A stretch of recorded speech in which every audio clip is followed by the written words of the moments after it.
kalau kemudian Perpres itu dicabut berarti pertama kita kembali ke Perpres sebelumnya. Artinya masa kerja yang tadinya di Perpres 2018 ini jadi 2 tahun, kita kembali lagi izin kerjanya jadi 5 tahun. Siapa yang pro asing?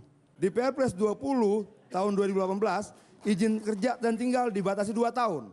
Kalau itu dibatalkan artinya kita kembali menggunakan Perpres yang lama yang memberikan waktu 5 tahun. Kalau itu terjadi pertanyaannya siapa yang pro asing? Bismillah, assalamualaikum guys.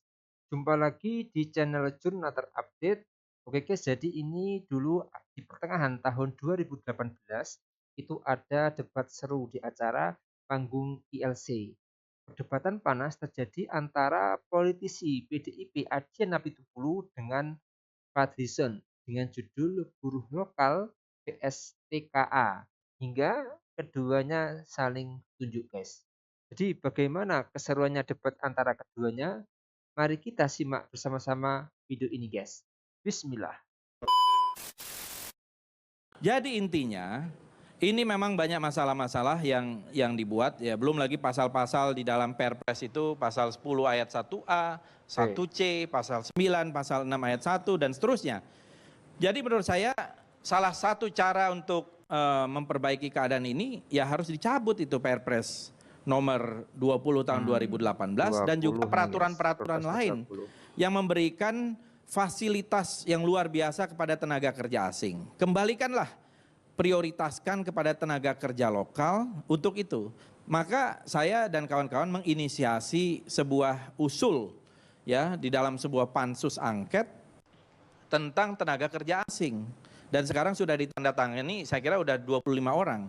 Pansus angket ini adalah hak DPR untuk melakukan investigasi ya terhadap aturan atau perundang-undangan atau pelaksanaan undang-undang yang mempunyai dampak yang luas kepada masyarakat, dan ini dikaitkan dengan peraturan-peraturan yang merugikan rakyat banyak, terutama juga buruh.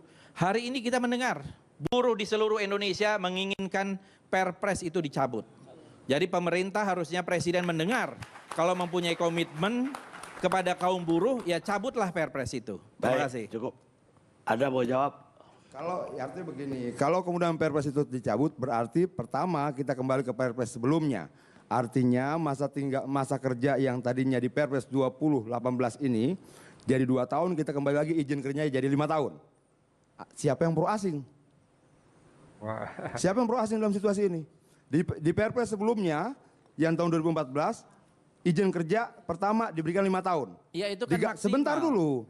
Sebentar dulu. Ya biar dia ngomong. Iya dong. Di Perpres 20 tahun 2018 izin kerja dan tinggal dibatasi 2 tahun. Kalau itu dibatalkan artinya kita kembali menggunakan Perpres yang lama. Yang memberikan waktu 5 tahun. Kalau itu terjadi pertanyaannya siapa yang pro asing? Tentunya memberikan izin kerja selama mungkin pada pekerja asing dong yang pro asing. Yang memberikan izin kerja 5 tahun itulah yang pro asing. Pertama. Di Perpres kemarin tidak ada pengawasan. Di sini ada pengawasan. Kalau kita batalkan Perpres ini, berarti kita kembali ke Perpres yang lama. Tanpa pengawasan sama sekali. Di Perpres sebelumnya tidak ada pembiayaan yang dibebankan pada APBN dan APBD. Di Perpres sekarang ada. Kalau kita batalkan Perpres ini, artinya kita kembali lagi pengawasan tanpa pembiayaan dari negara. Pertanyaan saya, dalam situasi seperti ini, siapa yang pro tenaga kerja asing? Biar jadi begini Pak. Luar biasa siapanya pengertian. Sedikit nggak sampai 1 menit. Saya mau menjelaskan tadi yang 2 tahun itu adalah cara mengakali. Karena mereka itu unskilled workers. Kalau yang skilled workers itu memang 5 tahun karena ada transfer of knowledge. Ini dikaitkan dengan turnkey projectnya karena mereka itu sekelas tukang. Mereka kemudian bisa 2 tahun. 2 tahun mereka misalnya bangun pabrik, habis itu diganti oleh giliran berikutnya tenaga buruh kasar yang lain. Jadi ini adalah cara mengakali aturan yang ada. Baik, ada jawab. Ya, saya mau jawab lagi. Bukan mengakali. Mengakali itu tendensius dan tafsir.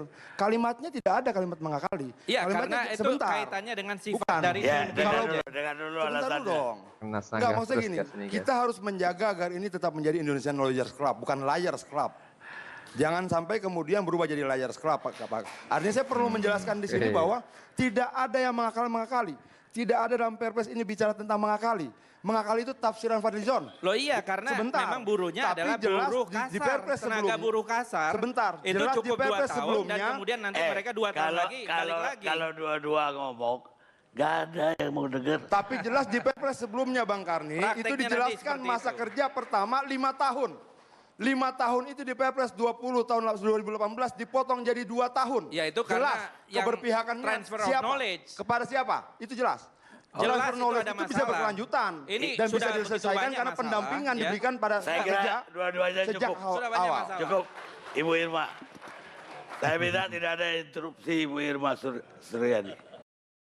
Oke guys, jadi dulu di pertengahan tahun 2018 itu program tayangan unggulan TV One atau ILC itu menyuguhkan tema yang memanjakan pemirsa TV One, yaitu buruh lokal vs tenaga kerja asing atau TKA.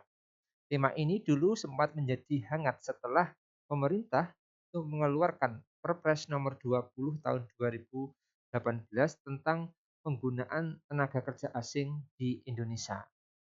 Yang paling saya soroti yaitu saat perdebatan yang sengit antara Bang Adian dan Fadlizon tadi guys.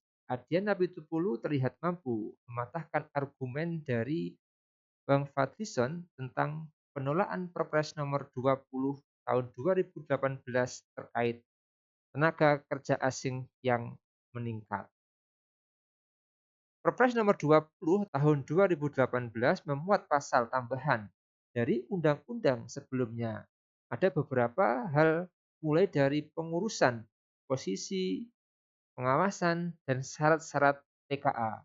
Pengurusan TKA dulu semakin diperketat sekaligus semakin disederhanakan menjadi satu pintu sehingga memangkas dan memotong birokrasi yang selama ini rawan pungli. Posisi TKA atau tenaga kerja asing hanya diperuntukkan pada posisi ketika TKI tidak punya kemampuan pada posisi itu. Contohnya, ahli mesin made in China yang berbahasa Cina dengan didampingi 10 orang TKI. Kalau misalkan ada ahli mesin dari TKI yang bisa berbahasa Cina, ya berarti TKA tidak diperlukan. Jadi tujuannya itu adalah untuk adanya transfer knowledge, artinya TKI diutamakan daripada TKA. Maka kalau Perpres ditolak, sama saja menolak pemerintah berpihak kepada TKI atau tenaga kerja Indonesia guys. Jadi mungkin itu guys yang bisa saya uraikan untuk video kali ini. Bagaimana menurut kalian soal video ini? Tulis komentarnya di bawah ini guys ya. Saya izin pamit dulu. Wassalamualaikum warahmatullahi wabarakatuh.